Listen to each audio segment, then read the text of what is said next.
Ini buat teman-teman nih, buat pengetahuan, kalau ada pohon kelapa yang sudah mati seperti ini, jangan dibakar ya.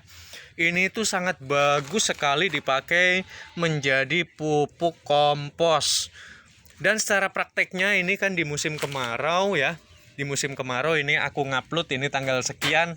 Ini langsung aku upload ya. Tuh dapat menahan air. Padahal di sekelilingnya itu kering loh, tapi dia tetap basah seperti ini ya. Itu artinya bagus sekali untuk menahan air, terutama pada musim-musim kemarau atau di saat kita tidak sempat atau lupa gitu menyiram tanaman kita. Selain dari pohon kelapa yang sudah mati seperti ini, pakai sabut kelapa itu juga bagus. Jadi sabut kelapa itu dapat dipendam di sekitar areal akar, itu nanti akan dapat menahan air lebih lama, sehingga nanti kelembapan akan tetap terjaga ya. Karena juga kita mengingat nggak selamanya kita selalu ada waktu merawat tanaman setiap hari ya. Ada kalanya mungkin bisa 4 hari baru siram gitu. Jadi ini tuh bermanfaat sekali untuk menahan kelembapan ya di sekitar areal akar, sehingga tanaman kita itu tetap selalu subur walaupun kita lupa atau mungkin tidak sempat menyiramnya. Cocok juga nih kita aplikasikan di atas tanaman polybag kita ya. Secara praktiknya sobat dapat lihat nih kesuburannya itu berkat dengan adanya sabut kelapa. Ini sabut kelapa ya. Ini subur-subur banget tanamanku guys. Tentu jikalau tidak ada sabut kelapa, sobat dapat menggunakan bekas bakaran sampah.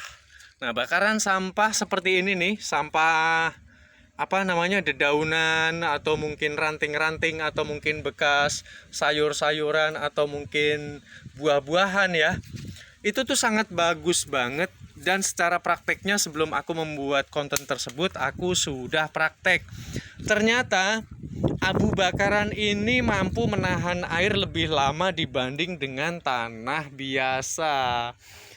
Tapi sekalipun begitu, tanah sangat diperlukan sekali dikombinasikan dengan abu tersebut ya guys ya. Sebab abu sendiri tanpa adanya tanah dia akan susah sekali untuk mengalami sebuah pembusukan ya.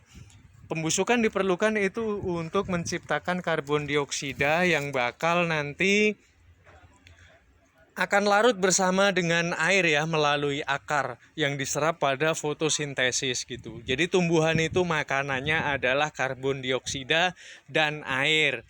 Itu sebabnya maka diperlukan pupuk-pupuk yang disiramkan di sekitar areal akar maksudku. Yang disiramkan ke areal akar, bahkan sampai ada pupuk tuh yang disemprotkan pada batangnya seperti ini ya. Gunakan abu yang sudah didiamkan selama 2 minggu. Kenapa harus didiamkan? Sebab kalau masih baru itu masih panas. Takutnya kalau langsung diaplikasikan terhadap tanaman nanti malah justru mati. Selain dari itu, sobat juga dapat menggunakan nih bekas tanaman-tanaman mati di sekitar seperti ini, jerami atau mungkin rumput yang mati atau mungkin dedaunan ya. Daun apapun itu boleh, yang penting sudah mati nanti dapat kita satukan ke dalam tanah, maka akan membantu terjadinya secara otomatis tercipta satu kompos ya, sehingga dapat menahan air lebih lama di dalam dan mempunyai karakter tanah yang gembur sehingga mudah dirambati oleh akar tanaman kita. Dan aku mau sebutkan ini apa aja di sini. Ada pupuk organik. Pupuk organik ini buatanku sendiri. Ini adalah aku pergunakan ekstra daun singkong ini ya. Daun singkong yang aku blender. Tujuannya untuk apa? Daun singkong banyak mengandung nitrogen. Jadi kita ambil 1 liter air dan secukupnya daun singkong, terus kemudian kita lembutkan dengan blender, kita saring dan siap untuk disemprotkan. Tujuannya untuk memberikan nutrisi nih pada tanaman-tanaman seperti ini nih yang kurang gizi. Karena banyak mengandung organik dan nitrogen, makanya dapat menyelamatkan tanaman yang kurus-kurus. Di samping itu juga kalau ada nasi basi jangan dibuang. Nasi itu banyak sekali mengandung unsur hara. Demikian juga nitrogen dan termasuk ini tuh banyak mengandung organik sangat-sangat.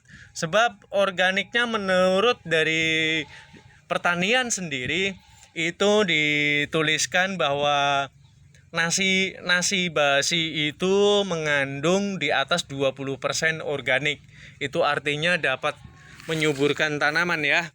Jadi dapat diaplikasikan, disiramkan ke areal akar agar nanti tanaman dapat tumbuh subur ya. Nah, kalau ini nasi basi dapat diaplikasikan sebagai penyubur tanaman, tidak kalah penting juga kalau ada buah-buah busuk nih, seperti ini nih, teman-teman. Buah pepaya mungkin busuk, ada buah mangga atau mungkin buah pir atau buah yang lainnya dapat kita jadikan sebagai pupuk yang sangat-sangat luar biasa, bertujuan untuk sebagai perangsang daun atau pelebat daun ya, penyubur daun tepatnya. Itu dapat kita siramkan melalui batang hingga akar. Sebab kenapa kalau seperti ini tidak boleh diaplikasikan hingga pucuk daun? Sebab dapat mengundang hama, seperti contohnya lalat, semut ya. Apa nggak boleh bang ini diaplikasikan sampai pucuk daun? Boleh, tapi harus diimbangi, dicampurkan dengan jenis pestisida. Supaya apa? Nanti hama-hama yang akan mendekat pada tanaman yang sudah kita semprotkan seperti ini, dia tidak berani mendekat karena adanya pestisida. Pestisida sendiri dapat diciptakan tanpa harus menggunakan bahan kimia. Sobat dapat menggunakan ini daun pepaya yang mempunyai karakter sangat pahit ya. Daun pepaya, ambil daun pepaya berikut pelepahnya secukupnya, terus di blender, di saring, kemudian diberikan nih 1 liter air, perbandingannya ambil 1 sendok deterjen Sunlight. Nah, sobat dapat mengambil Sunlight ya. Diambil 1 sendok teh aja. Itu untuk mencegah terjadinya hama ya.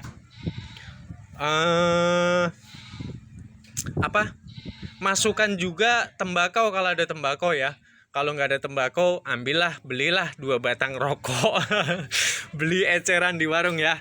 Daripada kita pakai bahan-bahan kimia yang nanti dapat mengkhawatirkan keselamatan putra-putri kita di rumah ya. Jadi biar nggak was-was kalau sobat mau pakai pestisida nabati yang bebas dengan yang namanya bahan kimia, silahkan membuat sendiri.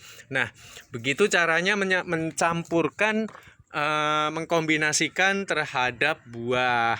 Jadi kalau mau dikasih pestisida yang beli juga silakan. Tapi kalau aku mainnya alami semua karena aku tuh makanan yang ada di kebun ini kan aku pikir aku makan sendiri, jadi harus sehat aku konsumsi sekeluarga juga buat orang yang lainnya gitu. Oke ya, terima kasih buat teman-teman. Kita jumpa nih pada lain kesempatan. Dari apa yang sudah aku paparkan, ini sifatnya hanya aku otodidak. Jadi kalau bermanfaat, ya aku merasa bahagia gitu karena sudah dapat membuat konten bermanfaat buat teman-teman. Tapi jikalau banyak terdapat kekeliruan, mohon dibukakan maaf yang sebesar-besarnya ya. Salam cinta lestari alam.